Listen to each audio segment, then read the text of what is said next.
family out there, everybody that's here today, I want to say thank you because if it's not for family, what do we have?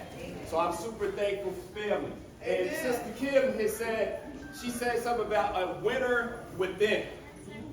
The winner inside of us. And I'm super excited about that because you can't control what's going on the outside. You can't control what's in the news. You can't control what somebody else is saying about you. But you can control who you are, what you do with your time, with your energy, with all of the resources that you've been given. You can control those things. What's up? What's up? Good? Okay. All right.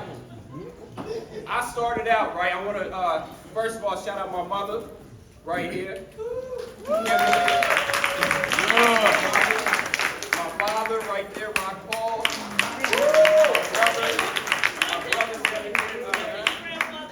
My grandfather, where's granddaddy at? Right here, Big Horse. Thomas Patterson Sr., grandfather. And I want to say, sports had a huge impact in my life. I started out playing sports when I was 9 years old. My dad took me to the football field. He said, "Do you want to play?" I said, "Yeah, I'm with it. I want to play, Daddy." He said, "All right, then you got to get out there. You got to give it everything you got."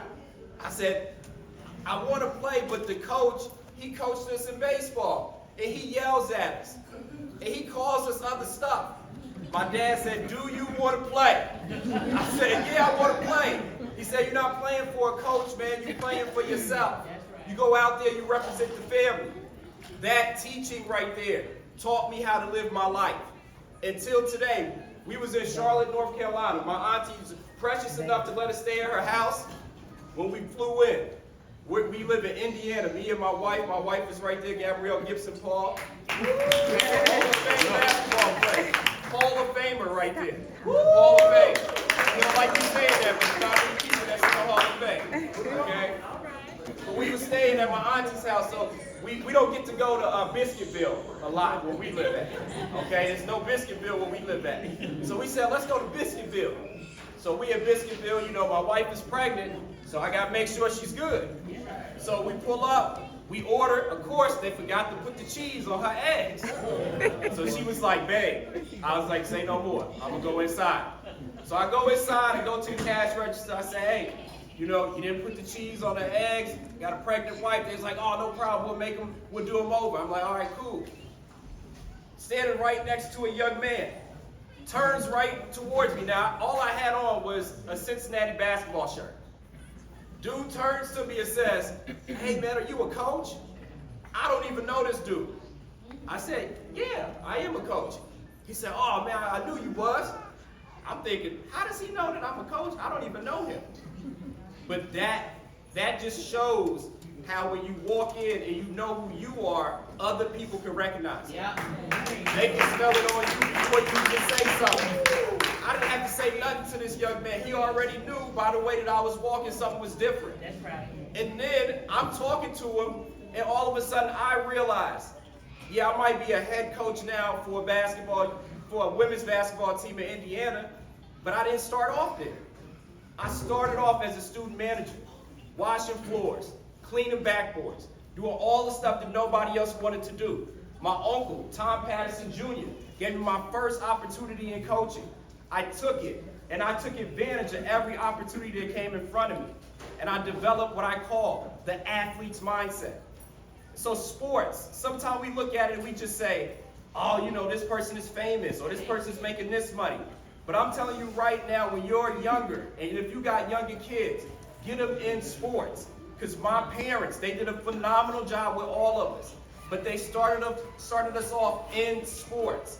And from that, I developed what I call the athlete's mindset. That's the first chapter of my new book that I just released in May, Coaching the Winner Within.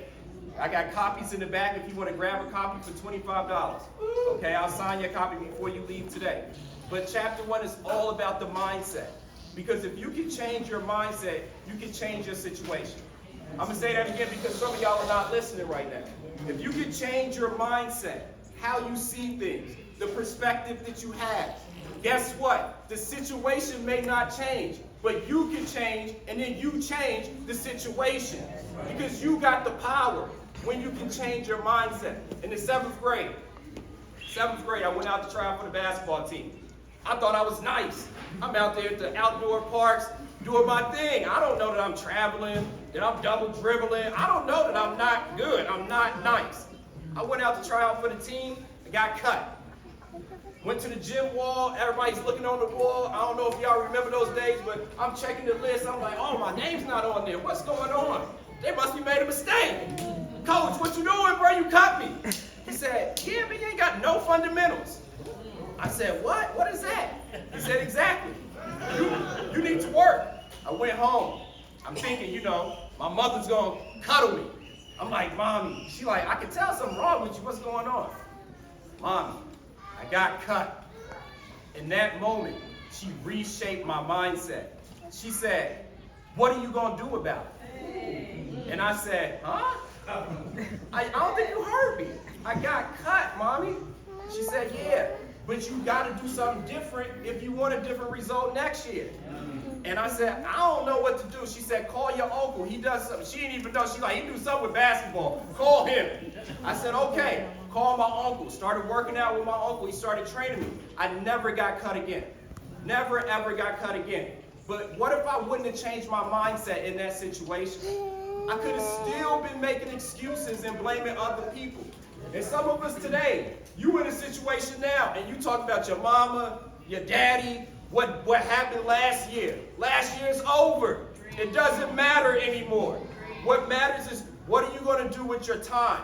So I want to give you some tangible things that you can take with you and you can implement and you can get better when you wake up on Monday, right? So the first thing I want to give you is intentional time. I want you to be intentional with your time. I want you to live on a schedule. I know it may sound weird. Oh yeah, but when you go to work, you have a schedule. But a lot of us, we don't have no schedule in our personal life. We don't know what time we're going to wake up. If the job don't tell you got to be in at 9, you wake up whenever you want to. But really, we should be working harder on ourselves than we do on the job. Because the job can tell you tomorrow, we're done with you. When I was at the University of Cincinnati, women's basketball program, I coached 1 year as an assistant coach. The head coach called me. We was living in Greensboro, North Carolina. She called me. She said, hey, I need some help, D. I need you to come out. I can trust you. I want you here on my staff. I said, no doubt. I'm there. Me and my family picked up and moved. Moved to Cincinnati, Northern Kentucky area. I'm thinking, yeah, this is a great opportunity. We're going to be able to build our family here. We're going to be able to have some structure. We're back in D1 program. This is it. This is what I'm talking about. After the season, fired. Whole staff, done. In that moment, I could have went and been in my feelings. I could have gave up on things that God had already put inside of me. But what did I do? I renewed my mindset. Miss Mo, can you give me that scripture?